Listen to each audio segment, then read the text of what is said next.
One of the things we really have to consider too in all of this, when it comes to being honest about our religion, is what it's even telling us about creation. And one of the things that I love about the ministry of Jesus was the fact that he was so good at using organic symbols to communicate spiritual principles. He used basically a tactic of parables. And the reason that was so good is that it gave people something to relate to. And that's in direct parallel to what John the Baptist was doing by inviting people out into the wilderness. When you think about that, it was getting people, cutting away those things that are artificial and getting people back in contact with reality.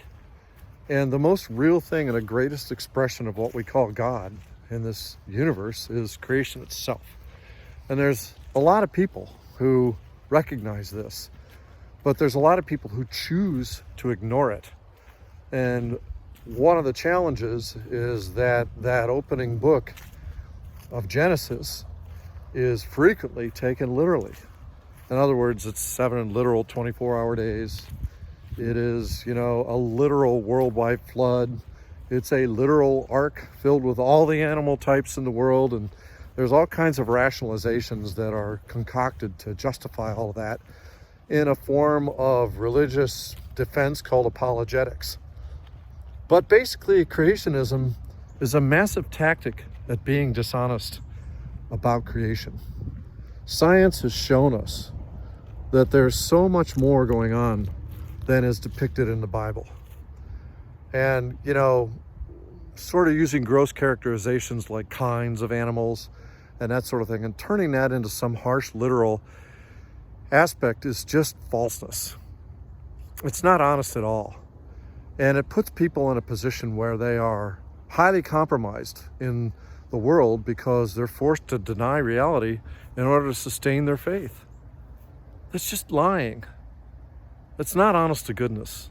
It's not honest to anything. And so that's something we need to be really, really careful about. And yet 37 to 40% of Americans, for example, abide in that literalism, that creationism, that is basically a lie. There are huge monuments to this lie down in Kentucky with the Creation Museum and the Ark Encounter. And they're just massive falsehoods. There's nothing honest about them at all.